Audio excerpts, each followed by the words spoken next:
akan dihadapi oleh Habib Lutfi adalah bagaimana mengembalikan image masyarakat terkait dengan langkah-langkah pembelokan sejarah NU yang sudah tersebar luas dan ada data itu terkait dengan pendirian NU, terkait dengan paling tidak itu bisa dibaca di buku Cahaya Nusantara atau apa itu, yang banyak dalam tanda kutip mengglorifikasi Bapak Lutfi bin Yahya yang secara tidak langsung atau secara langsung membuka mata masyarakat terkait dengan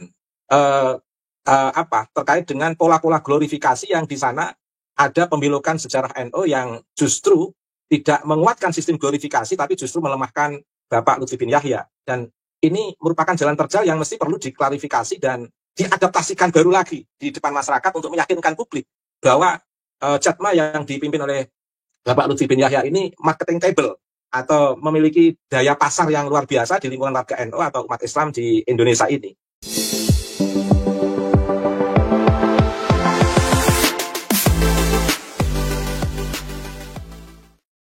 Assalamualaikum warahmatullahi ta'ala wabarakatuh. Ragam komentar datang silih berganti kepada Habib Lutfi bin Yahya, sosok pendiri organisasi Jatma Aswaja yang baru-baru ini melakukan deklarasi secara terbuka. Kiai Haji Ubaidillah, pegiat kajian Nasabah Alawi, mengkritisi deklarasi Jatma Aswaja, dikatakan oleh beliau sebagai upaya marketing Habib Lutfi untuk memperbaiki citra namanya di tengah-tengah masyarakat, karena Pak Lutfi terindikasi melakukan pembelokan makam-makam dan melakukan pembelokan sejarah organisasi Nahdlatul Ulama. Menurut Kiai Haji Ubaidillah, dengan adanya Jatma Aswaja setidaknya dapat dianalisis dan dibaca, Pak Lutfi ingin menarik simpatik kembali pengikut dari masyarakat NU sebanyak-banyaknya untuk kembali bergabung dalam dominasi cengkeraman dan barisan Pak Lutfi sebagaimana dulu sebelum ada isu polemik Nasabah Alawi. Nah, untuk itu teman-teman, mari kita simak komentar dari Kiai Haji Ubaidillah Tamamumji. Mari kita simak komentarnya dalam video berikut ini. Para arif billah, para masyayikh thariqah, di antara manusia itu targetnya adalah murabbian, mendidik, membebaskan, mencerahkan. Wa kakasratil aurati, lan kaya uliye aki-aki pira-pira wirid, akiye pira-pira wirid. Sebagaimana mereka itu memperbanyak wirid dalam konteks ini yang diserupakan saum, sholat. Yang menarik, Masyayikh thariqah itu punya karakter yang luar biasa, Mas. Kahidmatin linnasi wal khamlil hatab, litasoddukin bimuhassilin mutamawwila. Wa kahidmatin linnasi, lan kaya khidmahnya mereka, sebagaimana khidmah mereka kepada manusia, wal khamlil hatab, dan memikul kayu, bimuhassilin, marang hasilnya dodol kayu dengan tujuan supaya berhasilnya menjual kayu, mutamawila hale dirupakake arto, dengan kondisi seperti itu supaya menjadi uang. Tujuannya untuk apa uang itu? Litasodukin krono gawe sodakoh. Jadi para sufi duduk di hadapan manusia dan mereka itu bekerja memikul kayu supaya menjadi uang, dan uang itu untuk sedekah. Bukan justru para sufi itu menunggu uang dari jamaah dengan sumber-sumber yang tidak kontak, tidak relevan dengan perilaku para sufi. Dan sebagai penutup dari teks yang saya baca, man roma ayasluka tariqal auliya fal yahfadhan hadhil wasaya amila.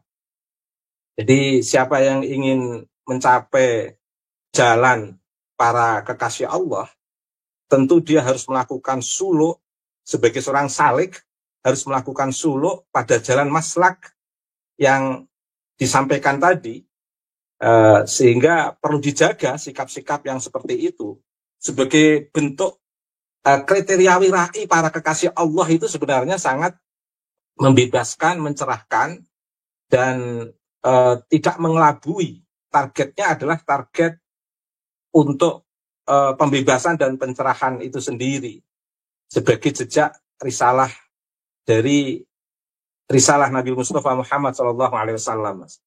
Oke, saya ingin menegaskan bahwa teks yang saya baca ini berlaku umum, Mas. Bisa berlaku untuk kita semua tanpa saya tujukan kepada personal tertentu.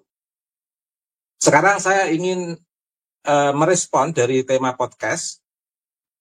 Tentu sebelum saya merespon terkait dengan tema, saya ingin mengapresiasi sebagai akademisi, orang yang mencintai ilmu, yang bergelut di dunia akademik, saya ingin mengapresiasi pandangan dan pola berserikat Bapak Lutfi bin Yahya. Karena dalam kondisi apapun itu dilindungi undang-undang, Mas Yusuf. Sehingga bagian daripada sebuah kreativitas masyarakat. Tetapi yang menjadi persoalan, pandangan dan berserikat itu nanti akan diuji. Apakah itu pandangan berserikat yang memiliki perspektif citizenship, kesadaran kewarganegaraan atau kesadaran civic, atau kesadaran membangun civil society untuk menjadi masyarakat yang memiliki kekuatan, bisa menjadi penyeimbang atas sistem dominasi kekuasaan yang dipimpin oleh seorang pemimpin dalam sistem kekuasaan. Itu nanti akan terlihat sejauh mana peran-peran mereka di dalam membebaskan dan mencerahkan masyarakat. Tetapi kalau pandangan dan berserikat itu hanya untuk kehendak kuasa sendiri, itu nanti tidak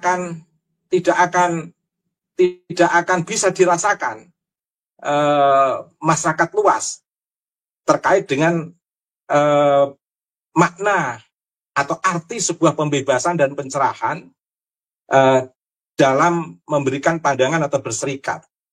Jadi pandangan maupun berserikat seseorang itu nanti akan diuji apakah dia memiliki perspektif citizenship, civil society, dan kesadaran civic, kesadaran kewarganegaraan atau tidak. Itu akan dilihat dari peran-peran transformatif seseorang di dalam memberikan dinamisasi maupun di dalam membangun modernisasi cara nalar masyarakat menjadi masyarakat yang rasional, menjadi masyarakat yang berperadaban, menjadi masyarakat yang memiliki perspektif ilmu pengetahuan.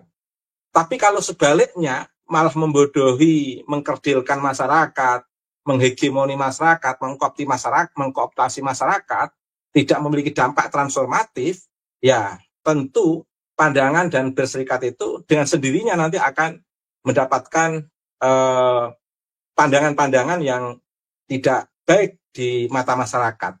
Tetapi ala kulli hal sebagai awal sebuah pandangan dan berserikat Bapak Lutfi bin Yahya itu sesuatu yang sangat baik yang saya apresiasi, Mas Yusuf. Kemudian bagaimana relasinya dengan fenomena jatma di tengah laju kencang jatman yang sudah berlangsung dengan indah, ibarat kapal itu sudah ketemu nahkodanya dengan baik dan berjalan dengan baik, dan sudah melakukan koordinasi sampai ke daerah-daerah. Bagaimana fenomena jatma ini? Tentu ada 3 hal, Mas, yang akan menjadi jalan terjal Bapak Lutfi bin Yahya ketika dia membuat jatma. Yang pertama, jalan terjal beliau adalah dia harus mengawali gerakan jatma yang dipimpin oleh Bapak Lutfi bin Yahya itu mengawali sebuah gerakan, Mas. Mengapa saya katakan mengawali? Karena deklarasinya saja saya saksikan, saya tidak menyaksikan pengurus-pengurus Thorekoh se-Indonesia di bawah Jatman. Kecenderungan deklarasi yang disampaikan, yang kita saksikan, itu deklarasi dengan nunut pengajian kliwonan sebenarnya, Mas. Sehingga yang nampak orang-orang umum, saya tidak mau mengatakan awam meskipun maknanya sama, orang-orang umum yang hadir yang memang ingin mendengarkan pengajian. Tidak banyak tokoh-tokoh atau para salik yang turut hadir di situ. Saya tahu persis termasuk yang membaca ikhbar pun itu sebenarnya pernah namanya Adinda Hasan Habibi yang baca ikhbar dalam deklarasi Jatma itu pernah belajar bahasa Arab, belajar ngaji sama saya, Mas, waktu saya mahasiswa. Dan saya juga sangat senang mengapresiasi itu, meskipun ada perbedaan dalam perspektif memahami gerakan antara Jatma dan Jatman, tetapi sebagai sebuah kreativitas memberikan pandangan dan berserikat, itu saya apresiasi dengan baik.